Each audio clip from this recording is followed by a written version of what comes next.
వర్తమానం ఎక్స్‌ప్రెస్‌కి స్వాగతం. ఈరోజు ప్రధాన వార్తల సమీక్ష. సింగపూర్ ప్రతిపక్ష నేత ప్రీతం సింగ్కు పార్లమెంటరీ కమిటీ ముందు అబద్ధాలు చెప్పినందుకు జిల్లా కోర్టు 14,000 సింగపూర్ డాలర్ల జరిమానా విధించింది. ఒక్కో అబద్ధానికి $7,000 చొప్పున మొత్తం 2 అబద్ధాలకు ఈ శిక్ష విధించబడింది. కెనడా టొరంటో పియర్సన్ విమానాశ్రయంలో ల్యాండింగ్ సమయంలో డెల్టా ఎయిర్లైన్స్ విమానం అదుపు తప్పి బోల్తా పడింది. ఈ ఘటనలో 18 మంది గాయపడగా 3 పరిస్థితి విషమంగా ఉంది.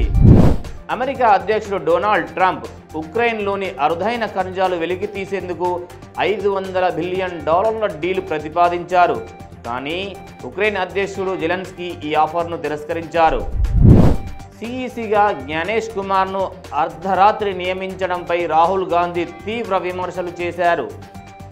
ఎంపిక కమిటీలో సిజేఐను తొలగించడం సుప్రీంకోర్టు ఆదేశాలు ఉల్లంఘన అని మండిపడ్డారు.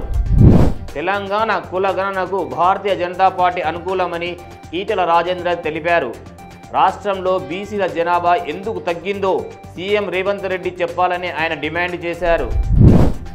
హైదరాబాద్లో జరిగిన సైబర్ సెక్యూరిటీ కాన్క్లేవ్ 2025లో పాల్గొన్న సీఎం రేవంత్ రెడ్డి తెలంగాణ సైబర్ భద్రతలో #1 రాష్ట్రంగా తీర్చిదిద్దాలని చెప్పారు. సైబర్ నేరాలు ఆర్థిక వ్యవస్థపై తీవ్ర ప్రభావం చూపిస్తున్నాయని ఆందోళన వ్యక్తం చేశారు. హైదరాబాద్లో ఇసుక మాఫియా 10,000 రూపాయలకు ఒక లారీ ఇసుక కొనుగోలు చేసి 50,000 రూపాయలకు విక్రయిస్తున్నారు.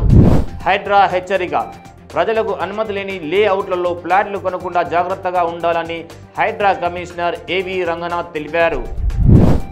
యూపీఐ యూజర్లకు హెచ్చరిక, యూపీఐ యూజర్ల కోసం కొత్త కాల్ మెర్జింగ్ స్కామ్ బయటపడింది. కాల్ మెర్జ్ చేయడం వల్ల మీ ఖాతాలోని డబ్బులు ఖాళీ అయిపోతున్నట్లు అధికారులు హెచ్చరిస్తున్నారు. గత నెల రోజుల నుంచి బంగారం ధరలు పెరిగిపోతున్నాయి. నేడు 24 క్యారెట్ల బంగారం 10 గ్రాములకు 86,961 రూపాయలు పెరిగింది. ఈ వార్తలు ఇంతటితో సమాప్తం. మరిన్ని హాట్ టాపిక్స్ కోసం వర్తమానం ఛానల్ని లైక్, షేర్, సబ్స్క్రైబ్ చేయండి.